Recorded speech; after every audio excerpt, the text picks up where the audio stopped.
Hello बच्चों, let us read the question first. Question में बोला है read the given statement regarding cell division. हमें बताना है कौन सी इनमें से स्टेटमेंट्स इनकरेक्ट है।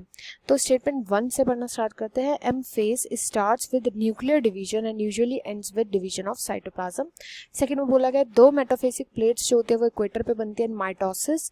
थर्ड में बोला है once the chromatids reach the two poles the chromosomal elongation starts and this stage is known as or called anaphase. The division in animal cells starts from the center and ends towards the periphery.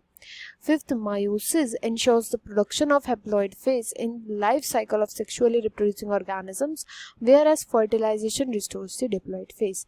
इनमें से कौन कौन सी incorrect statements है यहाँ पे बताना है। तो यहाँ पर जो की कॉन्सेप्ट हम यूज करेंगे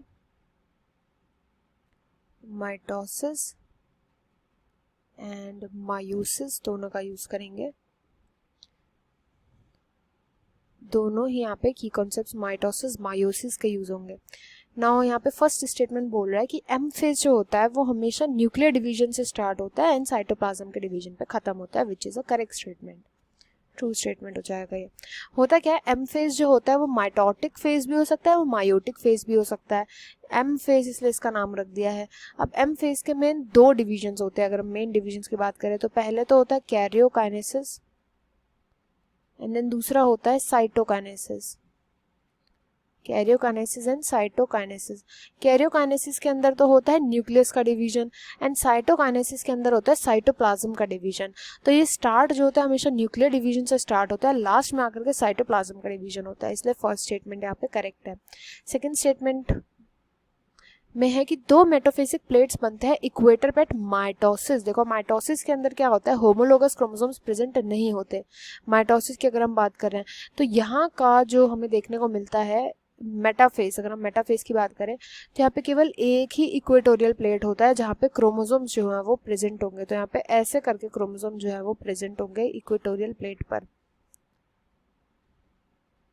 क्रोमोसोम्स होते हैं ऐसे इक्वेटोरियल प्लेट पर, एक ही इक्वेटोरियल प्लेट यहाँ पे बनेगी। ये मेटाफेस हो गया माइटोसिस का। यहाँ पे एक ही इक्वेटोरियल प्लेट बनती है, यहाँ पे दो लिखा गया है तो ये इनकरेक्ट या फिर एक फॉल्स स्टेटमेंट हो जाएगा। सेकेंड यहाँ पे इनकरेक्ट है। देन थर्ड स्टेटमेंट को देखेंगे तो यहाँ पे बोला है कि वंस जैसे ही क्रोमैटिड जो होते हैं पोल्स पे पहुंच जाते हैं क्रोमोसोमल एलोंगेशन स्टार्ट हो जाते हैं। इस फेज को एनाफेज बोलते हैं। This is a false statement. इस फेज को बोलते हैं हम टीलोफेज। जब पहुंच चुके हैं, जब पहुंचना होता है क्रोमैटिड्स को पोल्स पे तब उसको हम बोलेंगे एनाफेज। पर जब पहुंच चुके हैं वहां पे क्रोमोसोमल एलोंगेशन भी स्टार्ट हो गया है। क्रोमोसोमल का एलोंगेशन होना, साथ में न्यूक्लियर एनवेलप का बनना,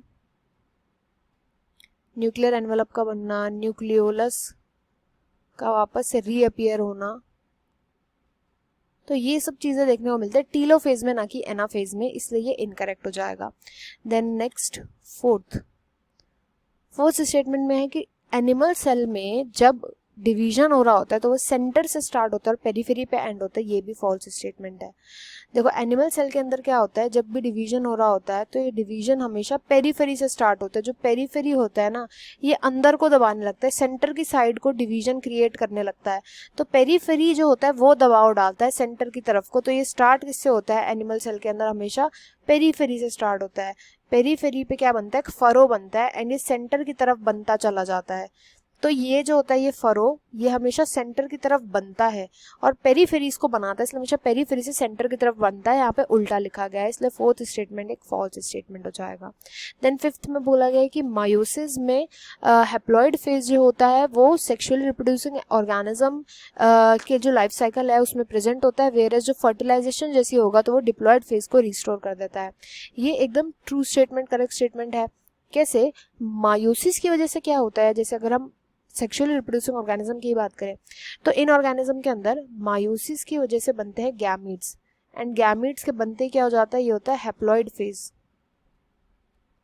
हैप्लॉइड फेज स्टार्ट हो जाता है यहाँ पे एंड जैसे ही इन गैमीट्स का फर्टिलाइजेशन हो जाता है ये दोनों के दोनों गैमीट्स जो होते हैं फ्यूज कर जाते हैं, फ्यूज करके एक डिप्लॉइड जायगोट को बनाते हैं। तो जायगोट क्या हो जाएगा, जायगोट जो होता है वो डिप्लॉइड होता है एंड डिप्लॉइड जायगोट जो होता है वो डिप्लॉइड फेज बनाता है यहाँ पे। तो डिप्लॉयड फेज का कंस्ट्रक्शन हो गया। तो मायोसिस की वजह से क्या होता है, हैप्लॉयड फेज स्टार्ट हो जाता है, बट जैसे इनका फ्यूजन हो जाता है, इनका फर्टिलाइजेशन होता है, तो डिप्लॉयड फेज का बनना स्टार्ट हो जाता है।